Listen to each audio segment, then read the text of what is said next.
Alright guys, what's going on? Welcome back to another one. We've got some fantastic Square Enix news to talk about. Some pretty big changes are clearly going on at the company. We got a little bit of this in last week's Square Enix scoop. I promise you guys, today's Square Enix scoop is definitely a lot better than what we were talking about in last week's. Last week's was pretty much to do with how Square Enix over the past few years have been facing pretty extraordinary losses in regards to a lot of content abandonment, a ton of projects being cancelled. Square Enix are essentially at this point in time trying to take a step back and revise their approach to game development. Obviously, big changes like the change of presidency happened not too long ago for the company, so Square Enix now have a brand new president. And because the company haven't been meeting targets and expectations on a lot of AAA titles that they've released over the past few years, Square Enix did announce that they are going to be taking a more selective approach when it comes to the development of HD games, AAA titles. So today we actually got a bit of an inside scoop towards what this new business model basically is for Square and what some of their focuses are going to be. Square Enix have publicly unveiled this new business strategy, and I absolutely love the name of this. It is known as Square Enix Reboots and Awakens, a brand new business model that will last from fiscal year 2025 through to 2027, a 3-year plan. Now, we've talked about how games like Final Fantasy 16 and 7 Rebirth haven't exactly performed up to Square Enix's standards, and the major glaring issue with this is that both of these games are PlayStation 5 exclusives. Eventually, 16 and 7 Rebirth will come to the PC platform, but obviously, if Square Enix dropped these AAA titles on all platforms, being multi-platform, their sales would probably meet their target. Square Enix are 100% aware of this, and they have announced in this new business strategy that more HD games are going to be going multi-platform. They are striking up a multi-platform strategy. For HD titles, the group will aggressively pursue a multi-platform strategy that includes Nintendo, PlayStation, Xbox, and PC. Especially in regards to major franchises and AAA titles, including catalog titles, it will build an environment where more customers can enjoy our titles. So it seems like Square Enix are basically done with the timed exclusive launches of their AAA titles, looking at Final Fantasy 7 Remake project and 16. Of course, there was also Forspoken, which launched exclusively on PlayStation. Square Enix are probably looking at it now, thinking to themselves, the deal, whatever deal they have going on between themselves and Sony, whatever money they're generating through these contracts,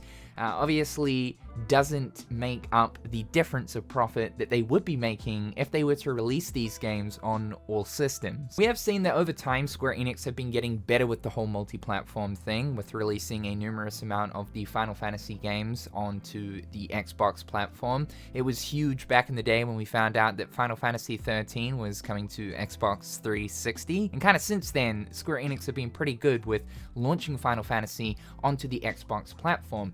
Though in recent times, looking at their major Final Fantasy releases like 16 or the 7 Remake project, Sony were pretty quick to swoop in and snatch these up. It also wasn't too long ago that Square Enix finally brought, for the first time ever, all of the Kingdom Hearts games to the Xbox system. And Kingdom Hearts 3 released on Xbox and PlayStation simultaneously.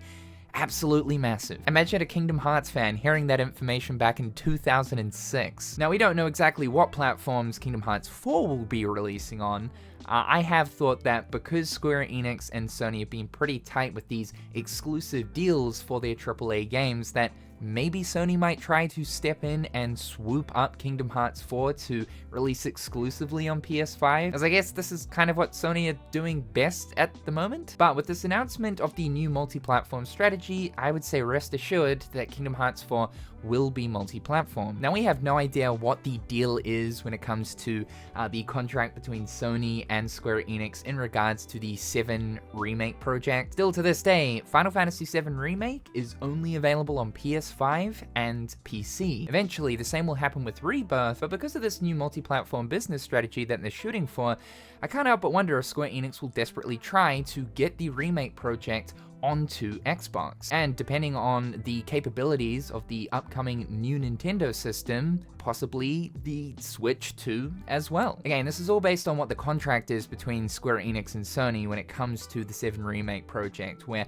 all 3 games must first and foremostly be on PlayStation. But I would say that going forward, for any new major Final Fantasy title or any other big AAA Square Enix title, expect it to be multi-platform. The mention of Nintendo is just also fantastic as well. I mean, a lot of Square Enix games do release on Nintendo, but this is mainly looking at their AA games. For anything AAA, just because of the Switch's hardware, Square Enix don't really have any interest in optimizing the living life force out of these big AAA games to run on Switch. Depending on what the new Switch 2 hardware is going to look like, I mean, there's been some links suggesting that, yeah, it is semi-watt powerful, looking at that of beyond the power of something of the PlayStation 4. We absolutely know for a fact that Square Enix AAA games would sell incredibly well on the Nintendo platform. So if Square Enix could get to a point where they could release their big AAA games on Nintendo, PlayStation, and Xbox, I think they'll be sitting pretty well, and I think this is what they're aiming for. Imagine we're living a timeline where the next big Final Fantasy game releases on all 3 systems, along with even Kingdom Hearts. And this is the other thing too, Switch 2, hopefully we get the true native Kingdom Hearts ports, not cloud versions.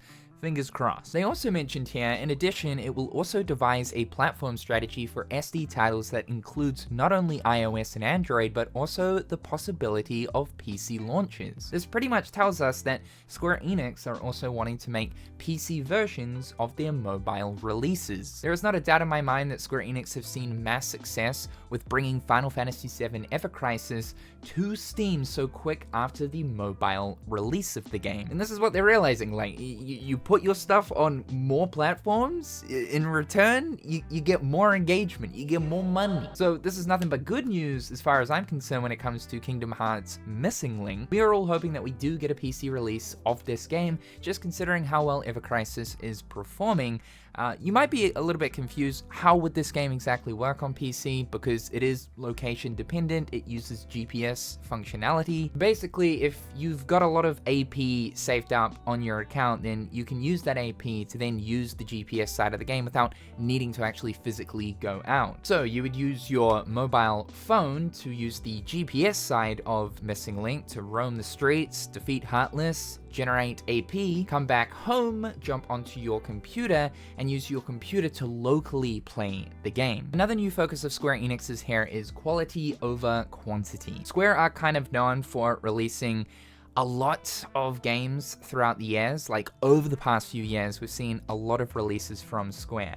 And generally, when it comes to their AA titles, their smaller releases, they don't often do too well. I think Square Enix are realizing we're just shoveling out way too much stuff without actually spending time to craft quality, craft experiences that customers actually want to see. This doesn't mean that Square Enix are going to be drastically slowing down though, because they have mentioned that they do want to try and focus on regularly releasing AAA experiences. They're also still going to be doing the AA titles known as mid-class titles here, and even still focus on creating new IPs. It's sort of become a known thing that any new IP that comes out of Square Enix just generally doesn't work. This is why I think they're saying right here, be bold in attempting to create new IP, making sure that what you are creating is something that people will find enjoyable, not Balan Wonderworld. But yeah, it is literally mentioned within the slides of this new business strategy that like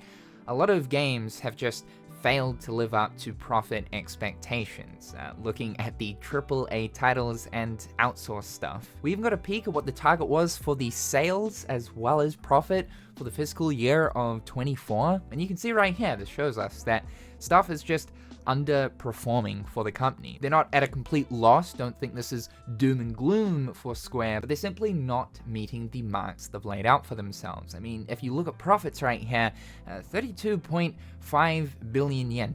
a lot of money, of course, but that's about half of what the intended target was. So it would seem that this is a completely new era for Square Enix. It's really going to be quite interesting to see what comes out of the company in the next 3 years. I think the company at this point are trying to make it incredibly clear that there needs to be some change made in the way that they're doing things. However, guys, that's all for today. Some pretty cool and exciting stuff for Square Enix. Can't wait to see what happens with all of this. Obviously, this directly also affects Kingdom Hearts, so it'll be interesting to see what this new vision for Square looks like for the Kingdom Hearts franchise. Leave your thoughts and opinions in the comment section down below. Thank you guys so much for tuning on, and be sure to subscribe to keep up with everything that's going on here. Check out my other social media platforms. A big thank you to my wonderful patrons. I hope you guys are having a fantastic day, and we'll talk real soon.